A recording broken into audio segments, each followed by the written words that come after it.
What's your worst story from the throw him in the pool, he'll learn how to swim parenting style? When I was a kid, I had never gone camping, not even once, until I was a teenager. I always wanted to go, especially with my cousin who was at the same age as me at the time. Finally, my parents said we could go, and they took us to a place in the woods. They gave us a tent to sleep in, but it was our first time setting it up.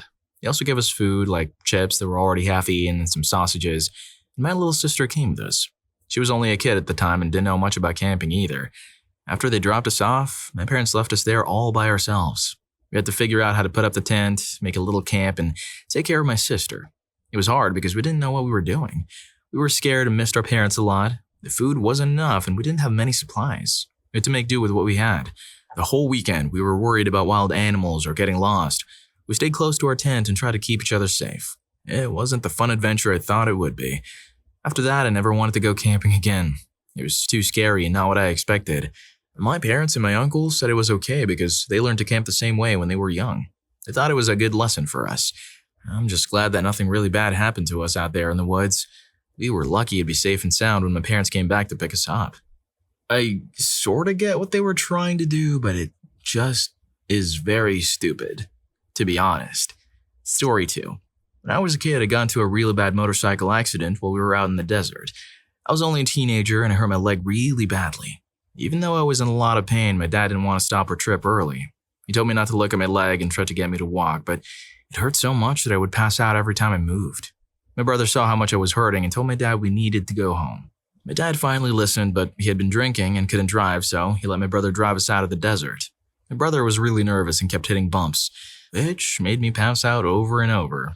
When we finally got home, my dad thought I should just sleep it off and go to the hospital later. But the next day, when we went to the hospital, my dad got in trouble with the people who take care of kids because of how he handled my accident. It was a really tough time, but I'm glad I got the help I needed eventually. Story 3. When I was a teenager, my dad thought it would be a good idea to teach me how to drive. He took me to a parking lot near our house, where I spent some time getting used to the car's steering wheel and pedals. I drove around for about 15 minutes, trying to get the hang of it, but my dad wasn't very patient. He thought I wasn't learning fast enough, so he decided to take things up a notch. He told me we were going to drive on the real road, thinking that a more difficult situation would help me learn better. As we drove, he started yelling out commands, telling me to go faster, slower, or to stop suddenly. He got more and more frustrated, and I was so scared I might bump into someone. Things got even more intense when we realized we were running out of gas. My dad told me to pull into a gas station.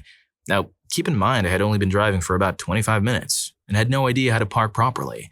I tried to pull up to the gas pump, but I ended up coming in at a strange angle, not straight at all. My dad was not happy. He grabbed the steering wheel to help me and he shouted, "Don't you know how to drive?" I was upset and told him, "No, I don't know how to drive. You're the one teaching me." After that, my dad drove us home without saying a word. It was clear that his driving lessons weren't going well, so I decided to enroll in a driving school to learn from professionals instead. That's how I ended up getting my driver's license, with a little less drama and a lot more safety. Oh man, don't even get me started on how my dad taught me how to drive. Lots of yelling. Story 4.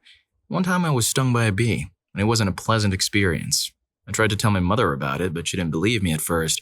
She thought I might be making it up for attention or something. But then things got serious because I started to have a hard time breathing. That's when my mother realized I wasn't joking around. She got worried and decided we needed to go to the hospital, but she made me walk there while pushing my baby brother's stroller. It wasn't easy, but we managed to get there. When we arrived at the hospital, the nurses and doctors were really surprised to see how bad my reaction was. They hurried me into a room and gave me epinephrine, which is a special medicine for allergic reactions. I was lucky because the medicine worked. I started feeling better. Fast forward to many months later, a bee somehow found its way into my bedroom.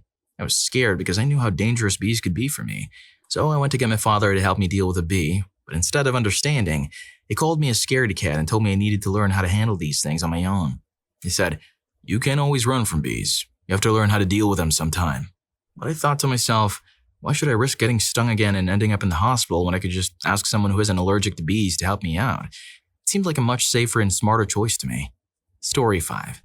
I was spending a day at the zoo, helping out with an event for families with young children. It was supposed to be a fun and educational experience, but I saw some things that really surprised me.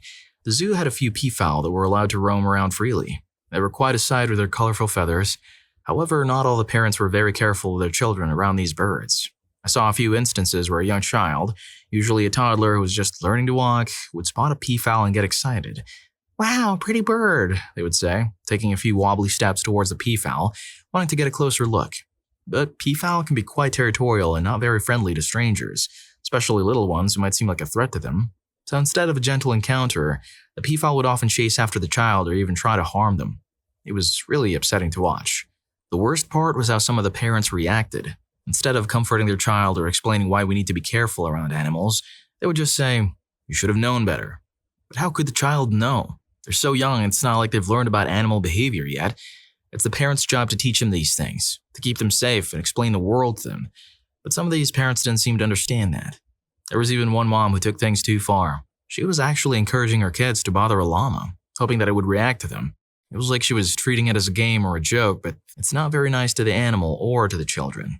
We had to ask her to leave the zoo because her behavior was inappropriate and could have led to someone getting hurt.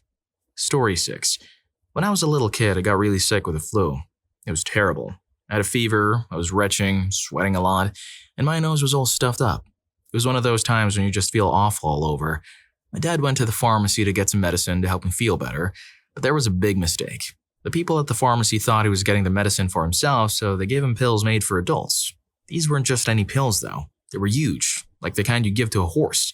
Normally, when kids are sick, they get medicine that tastes okay and is easy to take, like syrups or little chewable tablets. But these giant pills were definitely not made for a kid my age. My dad brought them home and told me I had to take them to get better. I tried my best to intake those pills, but they were just too big for me. I gagged a few times, which made me really scared. My dad got upset because I was having such a hard time when he started trying to push the pills. His hands were shaking, and I could tell he was getting angry. I was crying and could barely breathe because my nose was so stuffed up. I remember feeling his wedding ring hit my teeth. I was looking at my mom with tears in my eyes, hoping she would help me. It was a really scary and upsetting moment for me. After a lot of struggling, I finally cuffed the pill back up. My throat was on fire and I was still crying. My mom was really upset with my dad and told him he needed to apologize for being so rough with me. My dad just said that I would have to learn to take big pills like that eventually, and then he walked away. Still upset. Damn. Reminds me of my own father. Well, if you're enjoying the video so far, don't forget to hit that subscribe and like button for more videos like this. Story 7. When I was growing up, my mom had a way of teaching us things that she called a sink or swim method. It was her way of saying that we would learn best by being thrown into a situation and having to figure it out on our own. This method became very clear to me one summer when my family moved to a house with a pool. It was a summer between my first and second grade years. My mom was really set on the idea that I had learned to swim when I was just a baby. Because of this, she brought some floaties for my younger sister, but she didn't get any for me. She said I was too big for floaties and that I should already know how to swim. I was nervous about the pool, especially the deep parts where I couldn't touch the bottom. I didn't want to go in any area where I couldn't walk. But my mom had other plans. She called me over to the pool and before I knew it, she grabbed me and threw me into the deep end, which was about 6 feet deep. The moment I hit the water, it was obvious to everyone, including me, that I had no idea how to swim. I started splashing around wildly, trying to stay afloat. My mom yelled at me from the side of the pool to stop panicking, but it was easier said than done. I went under the water a couple of times, and each time I came up, I was coughing and gasping for air. I screamed for help, but my mom just kept telling me to swim to the edge of the pool. I finally managed to reach the edge, but I was too weak to pull myself out. My mom, instead of helping me out, yelled at me to swim to the shallow end of the pool. Every time I tried to grab onto the edge to rest or pull myself along, my mom would take my fingers off the edge and tell me to stop messing around and just swim. I felt like it took forever, but I eventually made it to the shallow end of the pool. As soon as I was in water where I could touch the bottom, my mom and the rest of the family said, "See, you still remember how to swim. Never really forget." It was a tough way to learn, but in the end, they were right. I did learn how to swim that day, and I never forgot how to do it after that. Story 8. When I was a kid, my parents had a strange way of trying to teach me things. They wouldn't really explain or take the time to show me how to do something properly. Instead, they would demonstrate something really quickly, expecting me to understand everything from just watching them do it once. If I didn't get it right away, they would get angry and sometimes even hurt me. One time they tried to teach me how to tie my shoes. They showed me how to do it so fast that I couldn't even see what they were doing. Then they told me to tie my shoes by myself. I was really confused and didn't know how to do it, so they started yelling at me, saying I was too stupid to wear shoes. It wasn't until I was a teenager that I finally learned how to tie my shoes the right way. I had to teach myself, and I used the bunny ears method to do it. It was really sad because people used to make fun of me for not knowing how to tie my shoes, and I couldn't tell them why I didn't know because they would have thought I was just making excuses. In the place where I live, we buy milk in bags, and we use a special pitcher to hold the bags. You usually tie an elastic band around the corner of the bag that you opened. One summer, I woke up early in the morning because my brother was at summer school and I had the whole morning to myself. I decided to make a bowl of cereal for breakfast, and after I was done eating, I needed to put the milk back in the fridge. My mom tried to show me how to tie the elastic band around the milk bag. I did what I thought was right, but she said it was wrong. She told me to do it again. For the whole morning, she kept telling me I was doing it wrong and kept hurting me. By the time I was finally able to eat my cereal, it was already noon, and my brother had come home from summer school. I don't think I was doing it wrong because I've been doing it the same way ever since. I think my mom just wanted an excuse to hurt me. I'm really sorry about that, man. Yup, there are a million ways to do one thing. Your mom was just being a B-word. Story 9. My older brother was on the hunt for a house. He wanted to find a bargain in a semi-rural area with a bit of land around it. His budget was quite small for what he wanted, so he was looking at houses that were, well, let's just say they'd seen better days. He found one that he thought was perfect. It had lots of rooms, a basement, a couple of acres of woods, and it wasn't too far from the city, about 15 to 30 minutes away. The price tag was around $120,000, and he was ready to snap it up. But oh boy, was this house a fixer-upper. It had more problems than a math textbook. I tried to talk some sense into him, but our parents were all for it. They went to check out the house, took pictures, helped with the loan paperwork, and even started dreaming up all the projects they tackled to make it livable. My brother was all in, ready to sign on the dotted line and move in. I was worried sick. This house was a relic from the early 1910s and had only been touched up once in the 1950s. It was like something out of a horror movie, with molds up the walls, holes in the roof, and walls you could see daylight through, wiring that looked like it belonged in a museum. Not in a good way. Wallpaper peeling off like it was trying to escape, and shelves that were crumbling to dust. The only bright spot was the size of the rooms, which are pretty spacious.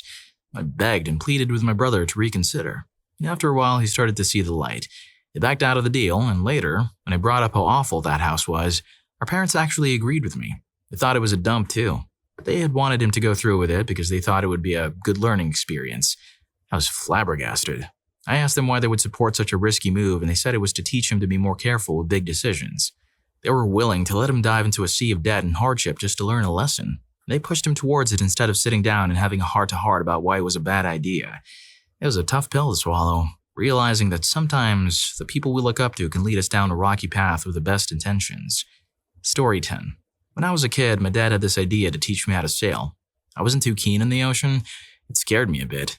But I really wanted to spend some quality time with my dad, so I went along with it. We had a sailboat and I climbed aboard, waiting for my dad to join me. The sun was shining and everything seemed fine. But then, out of nowhere, I noticed the boat was slowly moving away from the land. I looked around, confused, and that's when I saw my dad on the shore, untying the ropes and giving the boat a little push into the sea. Panic started to bubble up inside me. I was all alone in this boat, and I didn't know the first thing about sailing. The water around me seemed huge and scary, and I didn't know how to get back to safety. I tried to call out to my dad, but he just waved at me like everything was part of some big plan. The minutes turned into hours, and the sun began to set. The sky changed from bright blue to a deep orange and then to a dark purple. I was out there, all by myself, with nothing but the sound of the waves and the occasional seagull to keep me company. I felt so small and lost in the vastness of the ocean. Finally, after what felt like forever, I managed to steer the boat back towards the shore. It was more by luck than skill, I think. The stars were out and the moon was casting a silvery glow in the water by the time I stumbled back onto land. I was relieved to be back, but my heart felt heavy. I had imagined a day of laughter and learning with my dad, but instead, I got a lesson in fear and disappointment. It wasn't the adventure I had signed up for, and it certainly wasn't the bonding experience I'd hoped for. That day in the sailboat taught me a lot, but not in the way my dad intended. It was a hard lesson, but one I'd never forget. Story 11. When I was young, my parents decided that they didn't want to wake up early in the morning to give me money for lunch. They believed that since they never received an allowance as children, I shouldn't get money without earning it either. They thought that the need for lunch money was trivial, assuming that the school would provide meals regardless of my financial situation. However, the reality was quite different. The school had a strict policy, and if I couldn't pay the $2 for lunch each day, my tray would be taken away, leaving me hungry. This was a difficult lesson for a young child to learn. As a result, at a young age, I became quite adept at finding money where I could. I would sometimes take it from my dad's wallet or my stepmother's purse, feeling that I had no other choice. It was a secret I kept as I was desperate to avoid the hunger and embarrassment of having my lunch taken away. My sisters, on the other hand, seemed to have no trouble getting their lunch money. They were provided for, while I struggled. This disparity made me feel isolated and left out. as if I was the only one facing these challenges. Unfortunately, my secret didn't stay hidden for long. I was eventually caught taking money, and from that moment on, I was labeled a thief. This label stuck with me, and anytime something went missing in the house, the first place everyone looked was my room. My belongings would be searched through, and privacy became a luxury I couldn't afford. The experience of being labeled a thief was a heavy burden for a young child to carry. It felt like a stain on my character that couldn't be washed away. Well, if you like these stories, here's more. YouTube thinks you're going to love this. Catch you in that video.